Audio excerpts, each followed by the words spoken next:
Is that the majority of my school days are over. I don't know about anyone else, but I used to think to myself, ugh, school's never gonna end. 12 years plus college is so long to spend just in school. And now, all of a sudden, it's practically over, and it's like, what happened?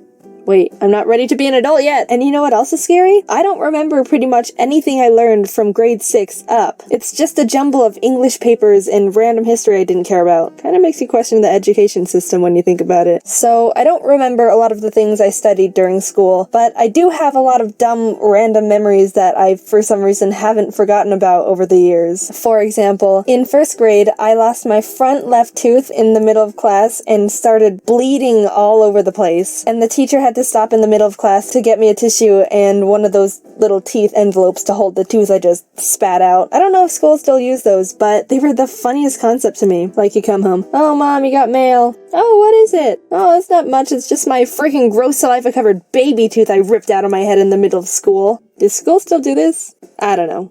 I hope so. Oh, Jaiden, that's a funny memory. I bet you don't remember what you were learning about while you bled on everything. Nope, you're wrong. We were learning about emperor penguins. Thanks for remembering all those important details, brain. Appreciate ya. I also remember everyone in school kind of fit into a category. Athletes, popular kids, nerds, anime nerds, emos, you name them. What kind of kid was I in school? You guessed it! The quiet one who never talked at all. Growing up, I was a shy, quiet person, and I always only had 1 or 2 friends in a class, if any. I mean, I'm still pretty reserved, but I mean, that's another point. I was so shy that one time my nose started bleeding randomly in the middle of a class, and I was too quiet to get up and excuse myself to go to the bathroom or the nurse, so I silently just raised my hand, waiting to get permission to leave. And you know what happened? The teacher took 5 minutes to call on me. I spent 5 minutes panicking, trying my best not to bleed on anything. Looking back, there was a lot of blood involved in these memories. One time a teacher asked the class a question, and a few people raised their hand, but as he was looking around the room,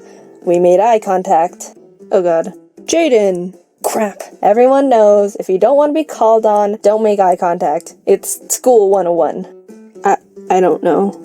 He went on to someone else who had their hand raised, which he should have done in the first place. If someone doesn't have their hand raised, it means they don't have the answer. Don't be mad when you call on someone without their hand raised and they don't have an answer. So he continued his lecture, and I started calming down from the surprise spotlight. But a few minutes later, he had another question. Can anyone define a peninsula? Oh, I know what a peninsula is, but I don't know how to describe it, so I won't raise my hand. Jaiden!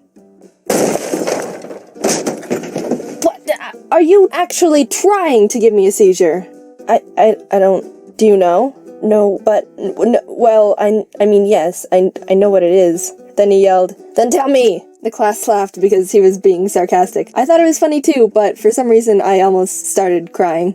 He didn't call on me the rest of the year. Alongside being the shy girl, I was also known as being the art kid. I think everyone who's artsy in school can relate. Whenever someone found out you like to draw, it would immediately turn to, you like to draw? Can you draw me? And the answer would always be, anyway, like the nice way of saying, haha, that's a silly question. No, of course I don't want to draw you. And several years later, to this day, people are still asking me if I would draw them things. And the answer is still, no. In my middle school art class, on the last day of school, we had a little celebration end-of-the-year art competition. Not a drawing contest, but who's the most passionate about art and is most likely going to do something with it in their life and not just drop it and get a day job sitting in a cubicle all day.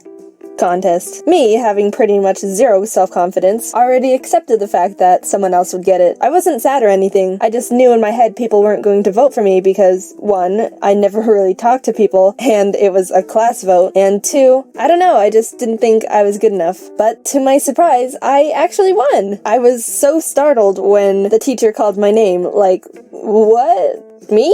Are you sure? You don't want to count the votes again? Kathy's pretty good. Everyone likes Kathy. Frickin' Kathy. Then high school happened, and I met my high school art teacher. This guy was... I don't know how to describe him. I've never met someone so psychopathic. To start, he had this obsession with Pirates of the Caribbean, and even though there's nothing wrong with that, I mean, everyone has their fandoms, he would sit back at his desk and blast different remixes of the Pirates of the Caribbean soundtrack. Even when we were all trying to draw, he would hop up onto desks and scream, "Swing your sword!" while whirling around a golf club with a paintbrush taped to the end of it. No one knew what he meant. We didn't question anything. He hung a pirate flag on the emergency fire sprinkler. A bit of a safety hazard if you ask me, but again, no one questioned him. And one time on a random day of class, "Arrgh, draw me!" He burst through the door dressed up completely like a pirate, screaming in people's faces and running around like a crackpot. I didn't take his class anymore, but that was not the end of Mr. Captain Jack Sparrow. Nope. You know why? Because he was one of the tennis coaches. Yep. And you all know who was on the tennis team. It wasn't that bad because he coached the boys' team. His ex-wife coached the girls. She got fired later on for sleeping with the track teacher, but this story isn't about her. So he'd be there while we were on the next court with our own drills. And one practice, I don't know what happened, but all of a sudden he got super hyped out of nowhere and started yelling and making a commotion, and we all kind of just stopped and looked over at him like, okay, what's he doing? And then he started yelling, "I'm gonna jump over the net!" And the rule of tennis for everyone out there is, don't jump over the net. We were all just standing there like, what the heck is going on? And then he started running to actually do it. And you know what happened? He safely jumped over the net? Wrong. His foot caught the top of it, and it slingshotted him face first into the concrete. This is why you don't jump over the net. You need to take him to the doctor. And she's like, nah, he's fine. Like, no, seriously, he could have a concussion. That was a hard hit. He's alright. He'll shake it off. Dude, so his ex-wife took him to the doctor, and we all just stood around for a while. I don't think he had a concussion, but he did get 2 black eyes and had to wear sunglasses in class for like a month. And that was cool for me. There you go. Hey dudes! It's been a while since I've talked to you. Sorry I took so long getting this video out. I'm gonna start